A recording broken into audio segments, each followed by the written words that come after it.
श्री राधे राधे। भक्तों, जहाँ बहुत प्रेम होता है वहाँ कई बार धीरज कम होने से या ज्ञान की कमी से दूरी यदि बढ़ जाए, प्रेमास्पद से प्रेमी की दूरी बढ़ जाए तो उसको क्रोध आता है और फिर बाद में पछताता है, फिर अपनी जगह पर पहुंच जाता है। ऐसे हुआ था गौरांग महाप्रभु के एक भक्त के साथ। उनका नाम था पुरुषोत्तम। और जब महाप्रभु जी रुके नहीं तो उन्हें क्रोध आया। तो इतना ज्यादा नाराज हुए कि उन्होंने सोचा जहां इनकी भक्ति लोग न करते वहां चले जाएं। तो ये काशी चले गए, क्योंकि काशी में उस समय सन्यासी लोग जो थे वो सब एक ही सिद्धांत को मानते थे कि मैं वही हूं, मैं ही वो हूं, तत्त्वमसि। तो इस सिद्धांत को अर्थात अद्वैत वेदांत को ही मानने के लिए पहुंच गए महाप्रभु को भूलने के लिए, और सन्यास ले लिया। उनका नाम हुआ स्वरूप दामोदर। और कुछ समय के बाद जब इनको समझ में आया कि हम अपने प्रभु से ही दूरी बढ़ा लिए,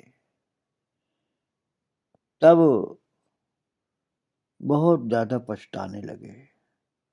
और इन्हीं पुरुषोत्तम ने, जो कि स्वरूप दामोदर नाम से सन्यासी हो गए थे, इन्होंने ही गौरांग तत्व का अर्थात श्री गौरांग राधा कृष्ण मिलित देह हैं, इस सिद्धांत का बाद में प्रचार किया।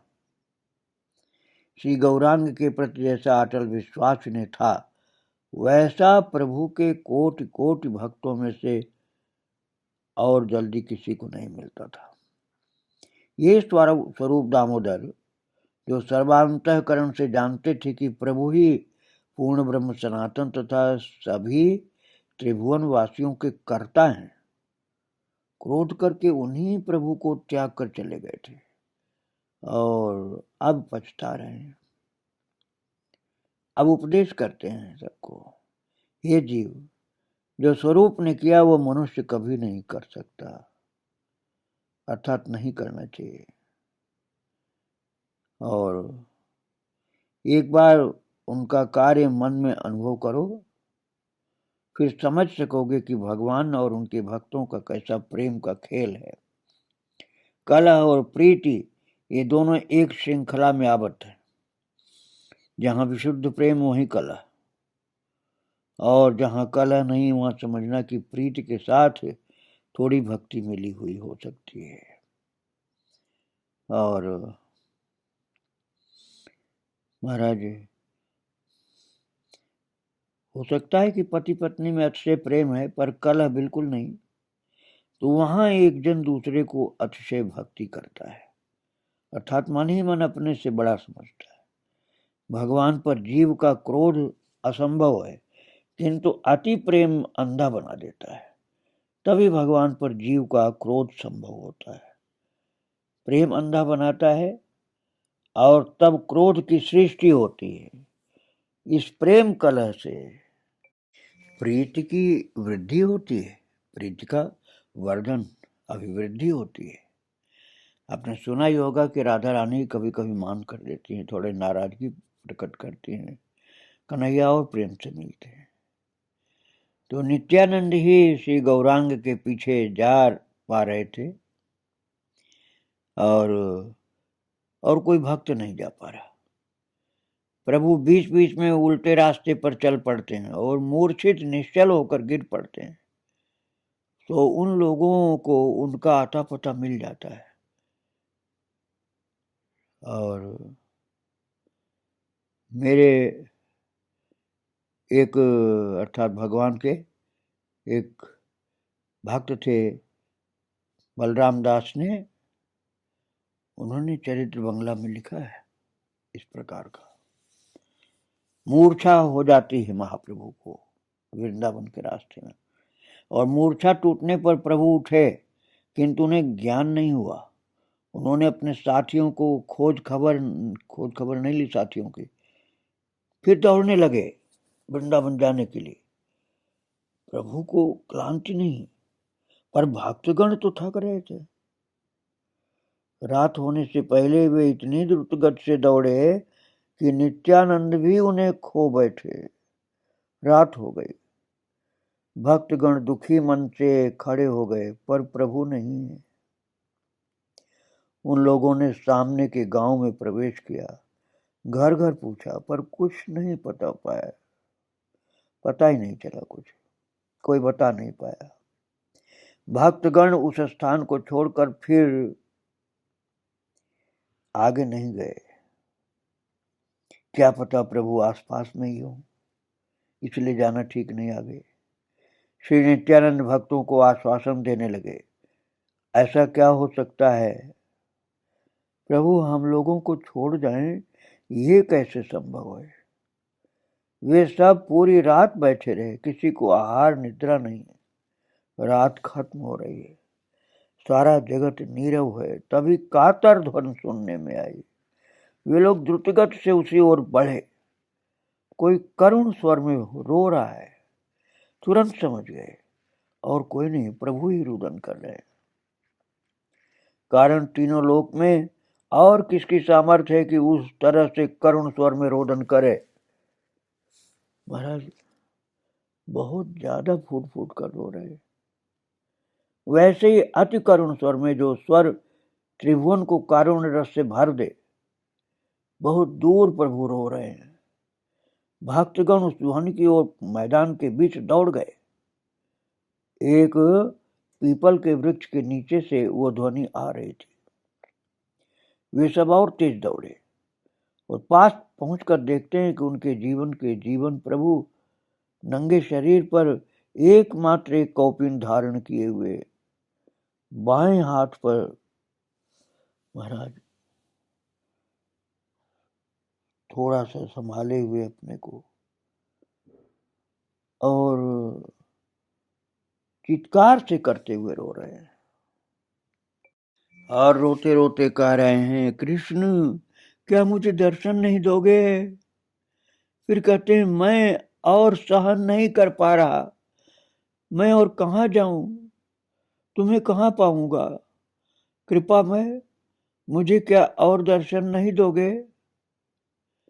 तुम तो मेरा मन जानते हो, मेरा मन मेरी बात नहीं सुनता, मेरा मन तुम्हारी ओर दौड़ता है। मैं तो कितनी चेष्टा करके भी मन को नहीं रोक सका। भक्तगण प्रभु की दशा देखकर, रोदन सुनकर और क्या कहकर रो रहे हैं ये सुनकर, जैसे कठपुतली हो इस तरह से देखते रहे। स्तंभित से हो गए सब। सोचने लगे, प्रभु कर क्या रहे हैं। ऐसा करते रहने से क्या जीव का उद्धार होगा। ऐसा करना ठीक नहीं लगता है, सबको बहुत कष्ट होगा। थोड़ी देर बाद प्रभु फिर उठे, उठकर फिर पश्चिम की ओर चल दिए। वे जान भी न पाए कि भक्तगण उनके पास हैं। कारण उस समय बाह्य जगत के साथ उनका संबंध बहुत ही कम था, और जो था वो भी क्रमशः टूट गया था। वे पहले कभी आंखें खोलकर कभी बंद करके चल रहे थे, किंतु जब बाह्य ज्ञान एकदम लुप्त हो गया तो नेत्र स्थिर हो गए और आंखों के तारे ऊपर उठ गए। थोड़े से दौड़ते, फिर गिरने लगते, बहुत कम दिखते। प्रभु बाहर का कुछ भी नहीं देख पा रहे। ये उनकी चाल से समझ में आ रहा था।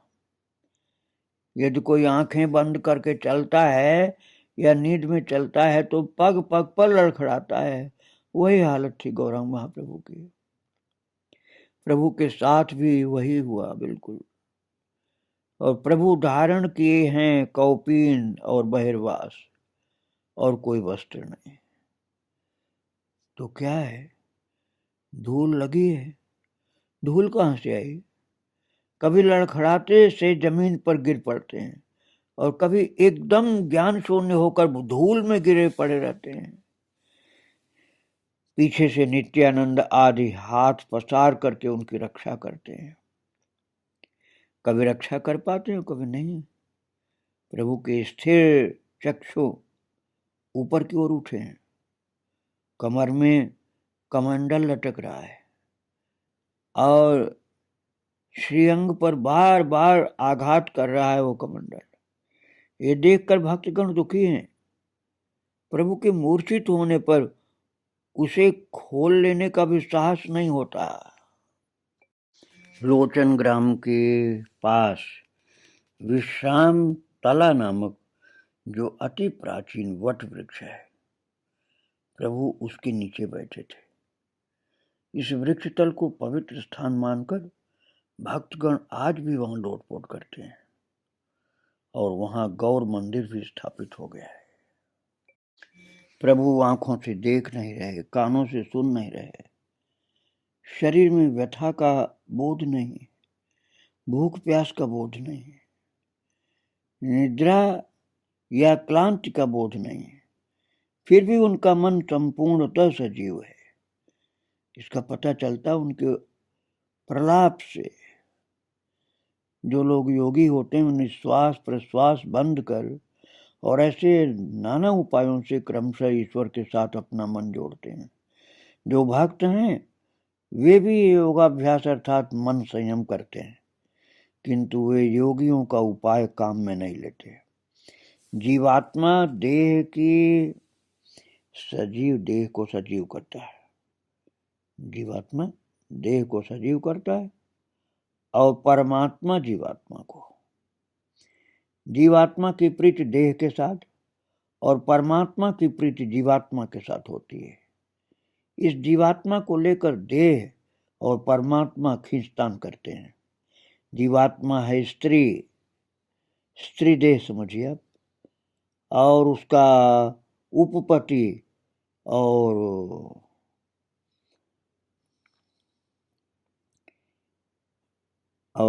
परमात्मा ही पति होता है।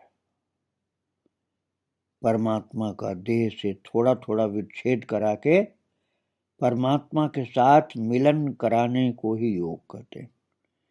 ज्ञानी व्यक्ति का परमात्मा है तेजोमय आकाश और भक्त का परमात्मा है परम सुंदर गौरांग महाप्रभु।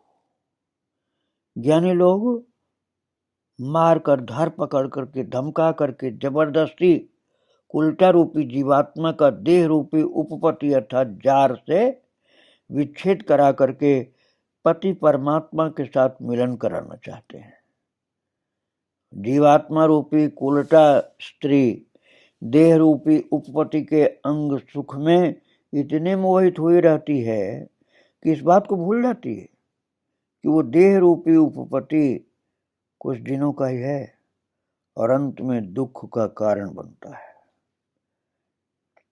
इसीलिए ज्ञानी व्यक्ति जीवात्मा पर शासन करता है, किंतु भक्तजन जीवात्मा पर शासन न करके उसे परमात्मा के रूप गुणों पर मोहित करते हैं और इस तरह उसका देह के साथ विच्छेद करा भगवान के साथ मिलन करा देते हैं।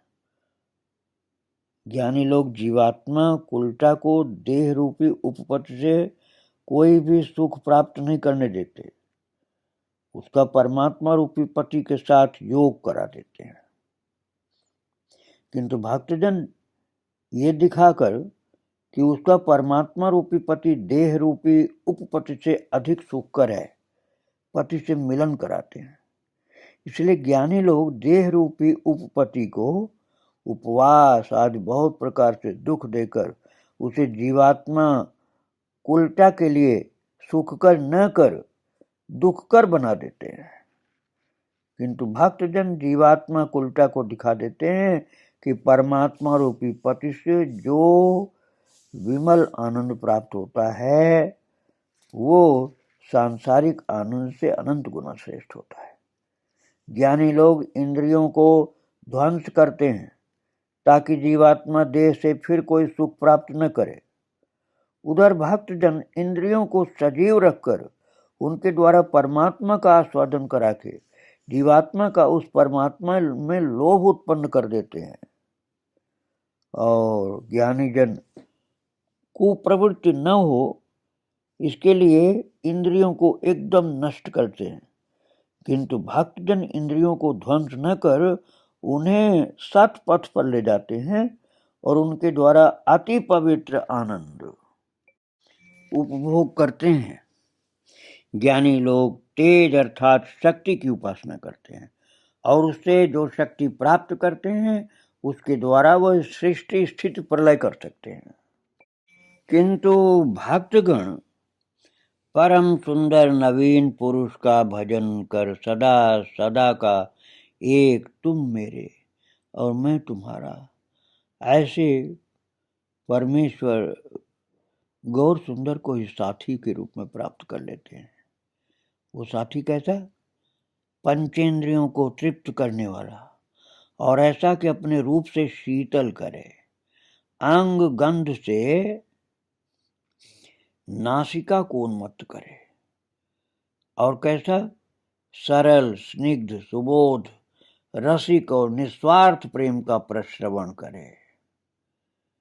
अब गीता का श्लोक याद कीजिए, मेरा जो जिस रूप में भजन करता है मैं उसी तरह भजता हूँ। प्रभु ने कहा चौथे अध्याय में, ये यथा माम प्रपद्यन्ते तां तथैव भजाम्यहम्।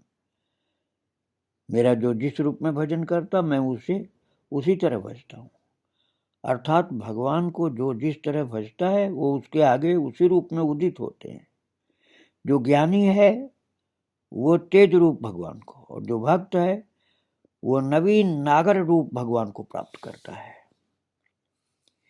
योगी लोग शक्ति संपन्न हो जाते हैं, कारण वे शक्ति की प्रार्थना करते हैं, किंतु भक्तजन शक्ति के लिए प्रार्थना नहीं करते। वे लोग ऐश्वर्य को अति हेय समझते हैं। क्यों? इसलिए कि ऐश्वर्य में सुख नहीं बल्कि दुख और विपद है। खजूर वृक्ष सभी देशों में होता है और खजूर वृक्ष से रस की सृष्टि होती है। अन्य देशों में लोग रस न लेकर उसका फल लेकर रहते हैं। जो योगी हैं वो देह रूपी वृक्ष से फल लेते हैं, जो भक्त हैं वे रस लेते हैं। और भंवरा गुनगुन करता अति चंचल होकर के इधर उधर उड़ता फिरता है, पर जब मधुपान करने फूल पर बैठता है तो निश्चल नीरव हो जाता है। इसी प्रकार भक्तों के चित्त भृंग जब भगवान के लिए पाद पद्मों का मधु पीने को बैठते हैं तो उनका बाहरी जगत से कोई संबंध नहीं रहता, तभी उनका योग सिद्ध होता है। अतएव भक्तजन भी परम योगी हैं, पर उन्हें योगाभ्यास के लिए वन जाने की या नाना प्रकार के कठोर साधना की आवश्यकता नहीं होती है। श्री गौरांग ने स्वयं आचरण कर अपने जीवों को दिखाया कि भक्तगण परम योगी हैं। श्री गौरांग जा रहे हैं, बाहरी जगत के साथ उनका जरा भी संपर्क नहीं, यहाँ तक कि भक्तगण चीत्कार कर पुकार कर भी उनकी उस अद्भुत निद्रा को भंग नहीं कर पा रहे, किंतु उनके प्राण रस में डगमगा रहे हैं। आश्चर्य यही है कि अब उनका राधा भाव एकदम चला गया है, उसकी जगह दास्य भाव आ बैठा है। ये बात स्पष्ट होती है उनके श्रीमुख के अर्धस्फुटित कुछ एक वाक्यों से। और श्री भागवत जी में लिखा है कि अवंती नगर में एक गृहस्थ ब्राह्मण ने अनुतप्त होकर अंत में एक साधु संकल्प किया। सोचा कि भवसागर पार होने का एकमात्र उपाय है भजन करना। ये सोचकर संकल्प किया कि श्री मुकुंद चरणों का भजन करेंगे। श्रीमद् भागवत के 11 स्कंध में उद्धव से कही गई श्री कृष्ण उक्ति में उस ब्राह्मण का वचन है, और प्रभु ने चलते चलते श्लोक उच्चारण किया था। एक भक्तगण उन्हें घेरे चल रहे हैं, सो सुन लिया। श्लोक उच्चारण कर फिर अपने आप कहने लगे, साधु साधु, हे ब्राह्मण तुम ही साधु हो, तुम्हारा संकल्प अति उत्तम है, मैं भी तुम्हारा अनुगामी बनूंगा और वृंदावन पहुंचकर निश्चिंत होकर श्री मुकुंद की सेवा करूंगा। और भक्तों निमाई सारा देह धर्म भूल गए और हृदय की तरंग ने उनके देह धर्म को नष्ट कर डाला और उसी प्रबल तरंग ने उनके हृदय के अन्यान्य भाव और सारे स्मरण को धो डाला। वे सब भूल गए हैं, नवद्वीप भूल गए, वे क्या थे भूल गए, उनके कौन कौन हैं ये भूल गए। हजार हजार लोग उनके लिए विषाद सागर में डूबे हैं, इसका कण मात्र भी उन्हें ध्यान नहीं है। इसका भी ध्यान नहीं कि वे जगत के सारे सुख त्याग कर वृक्ष तलवासी बने। फिर जिस राधा भाव से वे श्री कृष्ण को खोजने जा रहे थे उसे भी भूल गए।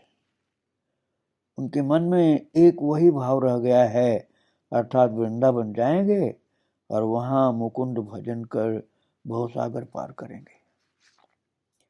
और ये भाव इतना प्रबल हो गया कि हृदय में स्थान न पाकर शब्दों द्वारा मुंह से बाहर फूट रहा है। इसके पहले दिन से वे सब कुछ त्याग कर आंख बंद किए जमीन पर पछाड़ खाते खाते श्री कृष्ण अन्वेषण को वृंदावन जा रहे थे। और यदि मैं अपनी ओर से बोलूं तो मैं तो यही कहूंगा कि श्री कृष्ण अन्वेषण को वृंदावन आ रहे थे, क्योंकि मैं तो वृंदावन में रहता हूं ना, इसलिए यही कहूंगा भक्तों। और उनके भक्त तो नवद्वीप में विरह पीड़ित हैं, गौरांग की याद कर करके रोते हैं और उनको ऐसी स्थिति प्राप्त हो गई कि उन्हें किसी की याद नहीं आ रही। वे तो बस रोते रोते कृष्ण को खोजते हुए वृंदावन की तरफ चलते चल रहे हैं। और भक्तों मैंने पहले आपको बताया था कि महाप्रभु जी तो कटवा से ही चल पड़े थे वृंदावन के लिए, यहाँ तक कि नवद्वीप भी कोई खबर नहीं भेजे, न कोई पहुंचा वहां बताने के लिए। और पूरा दिन बीत गया, नित्यानंद या अन्य कोई भी नवद्वीप नहीं लौटे। तो कटवा की ओर भी कुछ लोग भागे नवद्वीप से कि पता तो चले कि महाप्रभु कहाँ गए। तो भगवान के गौरांग महाप्रभु के प्रेमी भक्त जो नवद्वीप में हैं, जो प्रभु के विरह से संतप्त हैं, प्रभु की खोज करने के लिए चलते हैं, उस चर्चा को मैं आपको कल सुनाऊंगा। आज महाप्रभु को और उनके भक्तों को प्रणाम करके यहीं विराम दे रहा हूँ। जय जय श्री राधे श्याम, जय जय श्री सीताराम। गौरांग महाप्रभु की जय। श्री राधे।